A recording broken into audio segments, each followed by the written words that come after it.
Marami pa naman yun eh. Kasi kawawa. Matagal pa. Matagal pa. Ginagano mo, naggugulo yung buhok ko eh. Ay! Ay, sir, magandang hapon. Magandang hapon po, sir. Kayo yung leader namin eh. Ay, ito na. Sek, ito muna kayo. Ako iinom muna. Sek. Sige, magsalita na si... Doon ka tabi kayo. Yung magtubig si Sek. Tapos ang po, kaya kayo na eh. Ano ang front act mo? Tayo naman nananawagan lang na desisyon na dahil masyado ng matagal at napaka-importante ng kaso. No? Kung ano man yung desisyon, labasan lang. Para sa ganon, makausap tayo. Salamat po, Secretary Pusi. Huwag din ang presyo rin na. Kasi pagod na mga yan. Wala na. Mamaya na. Yan nyo lang maglibot-libot para support. Mawala tayo ng video. Aray mo. Kakaka. Aray mo, tumulo yung sipon.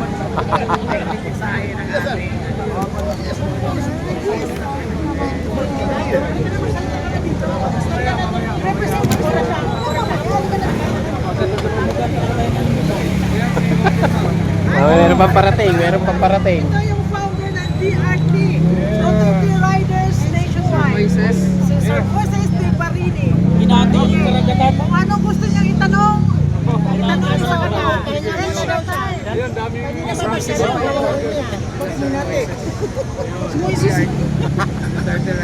Rototy Riders Team. Siya ang chairman nationwide. From Cebu. Maisog ang mga Cebuano. Maisog. Oh, yan ang maganda. Saan yan? Labas natin! Duterte! Pilipino! Duterte! Duterte! Duterte! Duterte!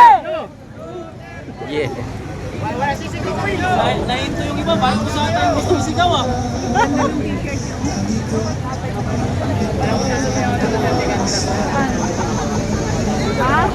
Parang gusto ata gusto isigaw ng iba.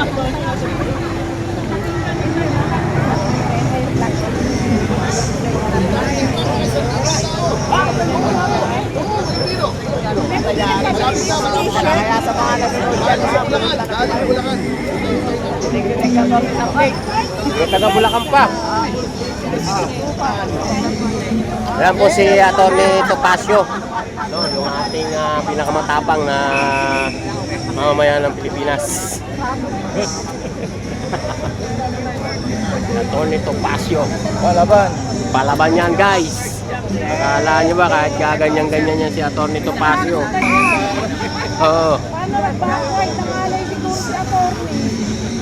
Kahit pa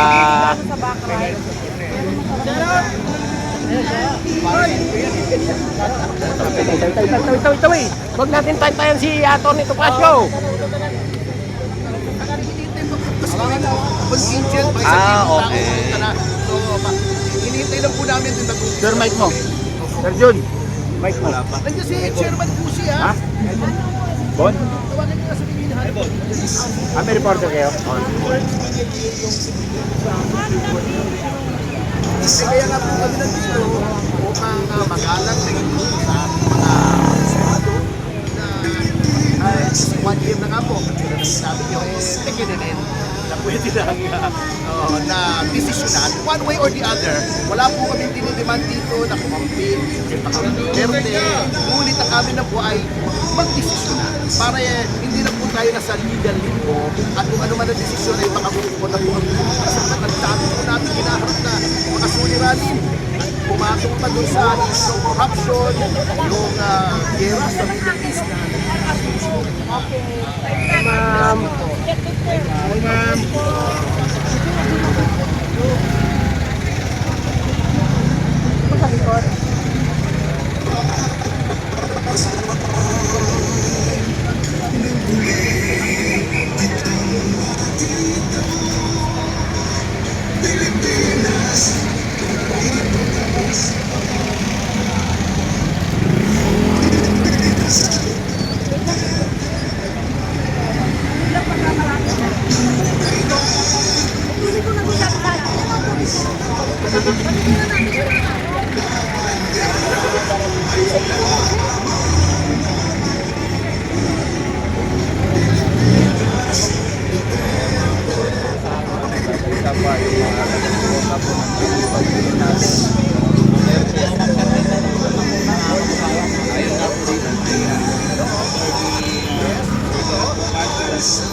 Ayan po ha, ma'am.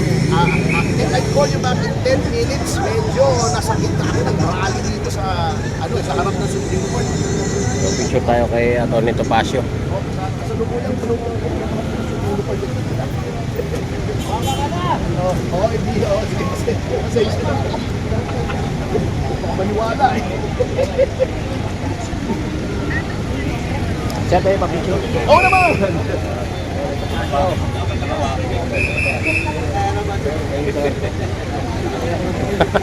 Kaya ako. Ay, salamat po. Sir, Kung wala naman po, ano lang po, parang appeal lang po. Certiorari po yun. Oo, we are alleging doon sa petition namin na yung ginawa kay Pangulong Duterte ay unconstitutional. Sapagkat bagamat may batas po tayo na defining yung crimes against humanity at may provision ng surrender, that law of course cannot prevail against the Constitution. kayo ng certiorari? Opo, March 11 nung habang Yes, si nung President Duterte nasa Villamor. Thank you, sir. Kasi yung wala pa nung hanggang ngayon. Oh, wala pa. So, yun na, apila lang po nito na Yung 1 year word yung anniversary. magalang na apela eh. No? Yes, opo naman. Thank you, attorney. Thank you. Opo, tama po. Kasi napakahalagang kaso ito kasi baka gawin din sa iba eh. At tulad ng ginagawa na nila. So, kailangan malaman ng bawat mamamayan ang karapatan nila kung sila ay mayroong international warrant. Thank you, sir. Thank you. Ito, palagay ko to, padala ni Martin eh. Kasi ginugulo yung buho ko kanina pa eh. Lalabas yung tagpo eh. Ikaw naman. Wala labas yung tagpo. Ayusin kaya niyan. Kasi nakaano yun eh. Ayoko naman magpapuleta. Mainit. So wala na yung buka doon? Wala na. Meron pa. Dalawang Kasi si grupo pa. chairman. So dalawang grupo pa pala yung Hinihintay, oh. Ayoko Kalapit na. puntahan yung merit kasi subjudice na po eh. Baka tayo ay lumabag sa subjudice rule. So, ang sasabihin ko na lang po, may petition po, ito ay pending, at sana po ay mapagpasyahan na ng kagalang-galang na kataas-taasan. Yun na lang po ang sasabihin ko. Oh, partner, ang tagal natin hindi nagkita. Kahapon lang.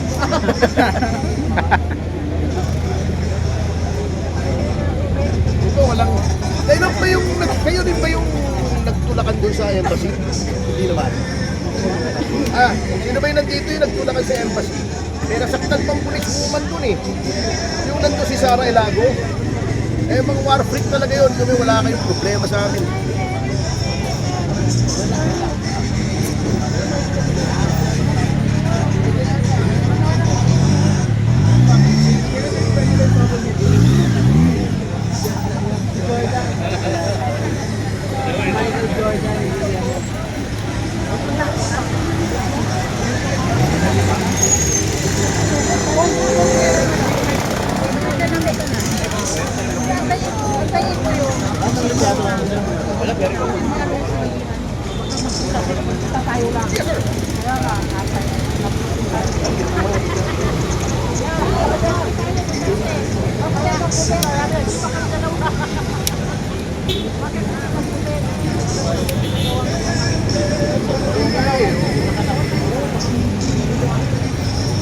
Kasi ina na sana doon siya.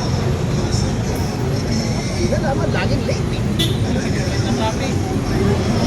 Sinabi ko, kasi sabi niya 2 p.m. daw, sabi ko, agahan mo baka biglang magmarcha. Yung nangyari na sa dati yung motor, hindi nahuli siya eh. Hindi siya nakasunod agad.